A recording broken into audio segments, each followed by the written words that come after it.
क्या आपको भी लगता है कि आपके लिए आपके 24 घंटे कम पड़ते हैं और फिर आपको कभी-कभी ऐसा एहसास होता है कि आपका दिन जो है वो जल्दी बीत जाता है और फिर आपके जो इम्पोर्टेंट काम हैं वो हो नहीं पाते हैं। तो आपकी भी अगर यही समस्या है तो welcome this side Abu Talha. आज इस वीडियो में हम बात करेंगे कि how to manage your time. आप अपने टाइम को किस तरीके से मैनेज करो, किस तरीके से आप अपने सारे काम को शेड्यूल करो कि आपका सारा काम हो जाए और आपका टाइम जो है वो प्रोडक्टिव वे में यूटिलाइज हो। मैं जो इस वीडियो में टेक्निक बताऊंगा ये मेरे खुद के एक्सपीरियंसेस होंगे और फिर मैं अपने आप को लेकर के कई एक्सपेरिमेंट करता रहता हूँ। तो उसी में एक टेक्निक है मेरे पास जिसको मैं यूज करता हूँ और फिर वो मुझे काफी हद तक हेल्प करती है। So time stamps are given, you can jump to a certain part of this video if you want.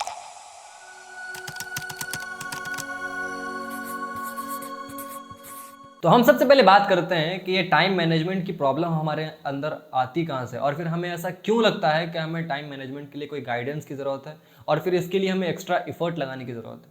तो हम सबसे पहले कुछ प्रॉब्लम्स को देखेंगे, वो उस समस्या का समाधान निकालेंगे। तो उससे पहले मैं बताता हूँ कुछ परसेप्शंस जो हमारे सोसाइटी में और फिर जो हमारे ट्रेंड में हमारे जो हमेशा चलते रहते हैं और फिर आपको हमेशा सुनने को मिला होगा और फिर आप भी ऐसा कभी कभी सोचते होगे उस बारे में कि जैसे कि सुबह उठना, कि आप अगर सोचते होगे कि मैं अगर सुबह जल्दी उठने लगूं तो फिर मेरा सारा काम हो जाएगा और फिर मैं दिन भर मोटिवेटेड रहूंगा और फिर मेरा पूरा दिन जो है वो प्रोडक्टिव वे में यूज होगा। और फिर एक और परसेप्शन होता है हमारे अंदर कि हमारे पास एक कॉम्प्लिकेटेड शेड्यूल रहना चाहिए कि हमें 9 बजे से 9:30 बजे तक क्या करना है, उसके बाद फिर 9:30 से 11 बजे तक क्या करना है, फिर 11 से 12 बजे तक क्या करना है। इस तरीके से एक शेड्यूल होना चाहिए जिससे कि आप हर टाइम जो है वो एज अ शेड्यूल्ड वे में आप अपने हर काम को करते रहो। बट ऐसा नहीं है, ना ही तो आप सुबह जल्दी उठने से महान हो जाओगे और फिर ना ही आप अपने एक कॉम्प्लिकेटेड शेड्यूल बना के आप उसे फॉलो कर पाओगे और फिर ना ही उससे आपका कुछ होने वाला है। तो अब हम देखते हैं यार कि आखिर ऐसी क्यों हमारे पास समस्या आती है कि हमें टाइम मैनेजमेंट के लिए गाइडेंस की जरूरत पड़ती है। तो हम कुछ प्रॉब्लम्स के बारे में देखेंगे। तो उनमें से कुछ सबसे बड़ी प्रॉब्लम्स, कुछ मेजर प्रॉब्लम्स ये है। सबसे पहला है कि irregular sleep schedule. Irregular sleep schedule का मतलब कि हो सकता है कि आप 12 बजे सो रहे हो रात को, उसके बाद फिर आप उठ रहे हो किस दिन 9 बजे, फिर किस दिन 8 बजे, किस दिन 12 बजे आप दिन में सो रहे हो।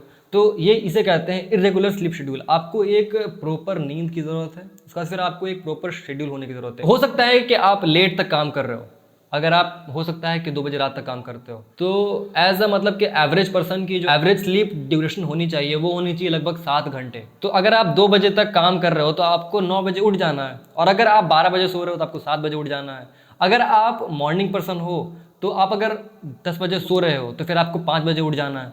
तो इस तरीके से आपने स्लीप शेड्यूल को बनाओ, अपने सिचुएशन के हिसाब से उन चीज़ों को एडजस्ट करो और उसके बाद फिर आपका एक प्रॉपर स्लीप शेड्यूल होना चाहिए। और इसकी वजह से, इसकी एब्सेंस की वजह से हमारे पास बहुत टाइम मैनेजमेंट की प्रॉब्लम आती है और फिर टाइम की कमी की समस्या हमारे पास हमेशा आती है। तो उसके बाद हमें कभी कभी ऐसा लगता है कि हमारे पास टाइम कम है। तो अगर आपको भी ऐसा लगता है कि आपके पास टाइम कम है तो रियलिटी तो ये है ना कि आपके पास टाइम कम नहीं है। हर किसी को वही 24 घंटे मिले हैं जो आपको मिला है, जो भी कितना भी उखाड़ा है उसको भी 24 घंटे मिले हैं और आपको भी उतने ही मिले हैं। बट आपके पास टाइम कम नहीं है, आपके पास वेस्ट काम जो है, वो अनप्रोडक्टिव काम जो है वो आपके पास बहुत ज़्यादा है। तो इसकी वजह से आपको जो इंपॉर्टेंट वर्क है वो आपका छूट जाता है और फिर आप अपने पूरे टाइम को वेस्ट कर देते हो उन कामों में जिसका कोई फ़ायदा नहीं है। उसके बाद जो हमारा नेक्स्ट प्रॉब्लम है वो है हमारा एंडलेस स्क्रॉलिंग और फिर ऑनलाइन में हमारा पूरा टाइम जाना।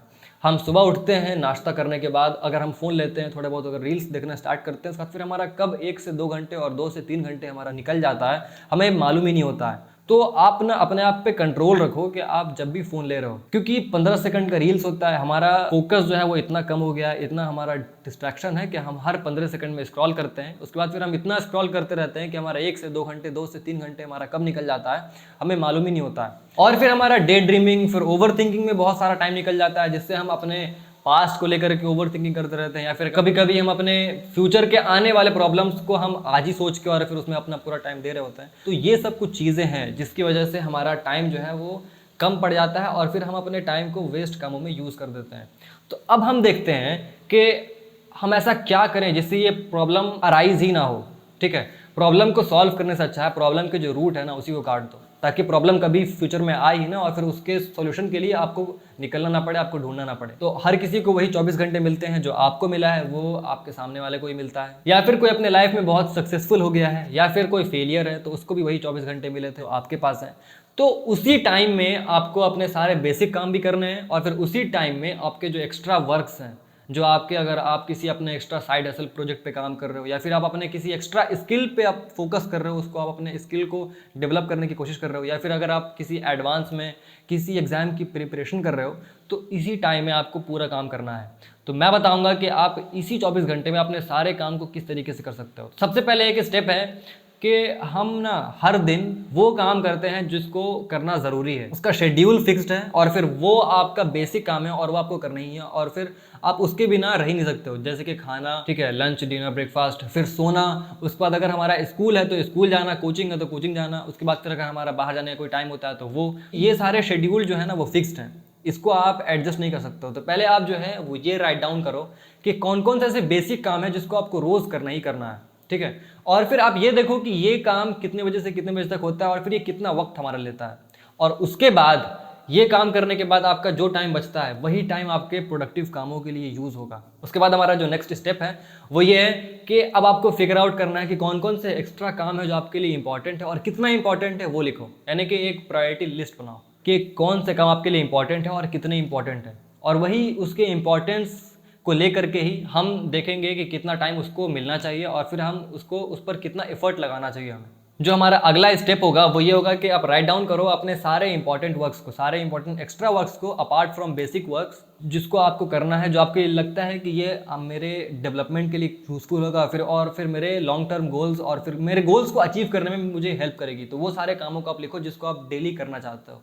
उसके बाद आप according to its priority, according to its importance, आप उसको रैंक करो कि किसको आपको कितना इंपॉर्टेंस देना है और फिर उसको कितना टाइम देना है आपको। और फिर एज फॉर एग्जाम्पल कि आपके पास apart from your basic works आपके पास 4 इंपॉर्टेंट काम है, जैसे कि आपका एक यूट्यूब चैनल है, फिर उसके बाद अगर आप फ्री टाइम पे ब्लॉगिंग करते हो या फिर आप रीडिंग करते हो बुक्स की, उसके बाद या फिर अगर आप किसी एडवांस में किसी एग्जाम की प्रिपरेशन कर रहे हो, तो आप इन चारों को according to its priority, according to its importance आप इनको पहले अरेंज करो। जैसे कि आपके लिए सबसे इंपॉर्टेंट होगी एडवांस में किसी एग्जाम के लिए प्रिपरेशन कर रहे होगे तो उसके लिए, तो उसको आप फर्स्ट पे लिखो। उसके बाद अगर आपका सेकंड में हो सकता है आपका यूट्यूब चैनल, तो आप उसको सेकंड पे रखो। उसका फिर थर्ड हो सकता है आपका ब्लॉगिंग, तो उसको थर्ड पे रखो। फिर उसके बाद अगर आपका लास्ट में हो सकता है रीडिंग, तो फिर आप इस तरीके से इन चारों को अरेंज करो। उसके बाद हो सकता है कि आपके पास सारे बेसिक काम करने के बाद आपको सिर्फ 5 घंटे मिलते हैं, तो उन 5 घंटों को आपको उन 4 कामों में देना है और अकॉर्डिंग टू इट्स इंपॉर्टेंस आपको उन 5 घंटों को